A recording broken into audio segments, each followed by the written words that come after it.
ಈಗ ಬಹಳ ಆಶ್ಚರ್ಯಕರವಾಗಿ ಈಗ ಏನು ಪ್ರತ್ಯಕ್ಷ ಸಾಕ್ಷಿಗಳು ಯಾರೋ ದೊರಕಿದ್ದಾರೆ ಅನ್ನೋದು ಒಂದು, ಆ ನಿಟ್ಟಿನಲ್ಲಿ ವಿಚಾರಣೆ ನಡೆಸಬೇಕು ಅನ್ನೋದು. ಎರಡನೇದು, ಈ 37 ಲಕ್ಷ ರೂಪಾಯಿ ಹಣ ಏನು ದೊರಕಿದೆ ಅಂತ ಹೇಳ್ತಿದ್ದಾರೆ, ಆ ಹಣ ಎಲ್ಲಿಂದ ಬಂತು, ಅದರ ಬಗ್ಗೆ ಒಂದು ತನಿಖೆಯನ್ನ ಮುಂದುವರಿಸಬೇಕು ಅನ್ನೋದು ಅಭಿಯೋಜನೆಯ ವಾದ ಆಗಿತ್ತು.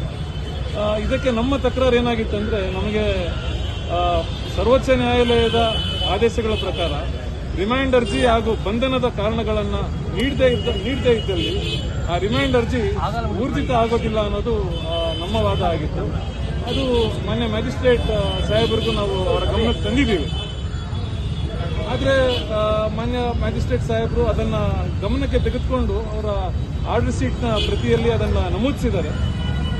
ಈ ಒಂದು ವಿಚಾರವನ್ನು ನಾವು ಹೈಕೋರ್ಟ್ನಲ್ಲೂ ಕೂಡ ಪ್ರಶ್ನಿಸಲಿದ್ದೇವೆ. ಅಂದ್ರೆ ಈ ಪೂರ್ಕಾಯಸ್ಥ ವರ್ಷ 4 ದಿನ ತಮ್ಮ ಪೊಲೀಸ್ ಅಭಿರಕ್ಷಣೆ ನೀಡಿದ್ದು, ನ್ಯಾಯಾಲಯ ವಾದ ಪ್ರತಿವಾದಗಳನ್ನು ಆಲಿಸಿ 2 ದಿನಗಳ ಕಾಲ ಈ 4 ಜನ ಆರೋಪಿತರನ್ನ, ಅಂದ್ರೆ ಆರೋಪಿ 2, 4, 9 ಹಾಗೂ 2, 9, 10, 14 ಆರೋಪಿಗಳಿಗೆ 2 ದಿನಗಳ ಕಾಲ ಪೊಲೀಸ್ ಅಭಿರಕ್ಷೆ ನೀಡಿರ್ತಾರೆ. ಸರ್, ಈಗ ಜೇಸಿಗೆ ಕೊಟ್ಟಿರ್ತಕ್ಕಂಥ ಆರೋಪಿಗಳ ಸಂಖ್ಯೆ ಎಷ್ಟು?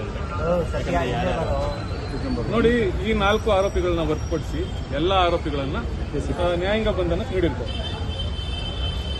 ಇನ್ನು ಉಳಿದಂತೆ ಒಂದು ಬಹಳ ಅಚ್ಚರಿಯ ಸಂಗತಿ ಏನಂದ್ರೆ, ಇವತ್ತು ಅಭಿಯೋಜನೆಯವರು ಯಾರೋ ಪ್ರತ್ಯಕ್ಷ ಸಾಕ್ಷಿಗಳು ಇದ್ದಾರೆ ಈ ಪ್ರಕರಣದಲ್ಲಿ, ನಮಗೆ ದೊರಕಿದ್ದಾರೆ ಅನ್ನೋ ಒಂದು ವಾದವನ್ನು ಮಂಡಿಸಿದ್ದಾರೆ. ಅದು ಕಾದ್ ನೋಡಬೇಕಾಗಿದೆ.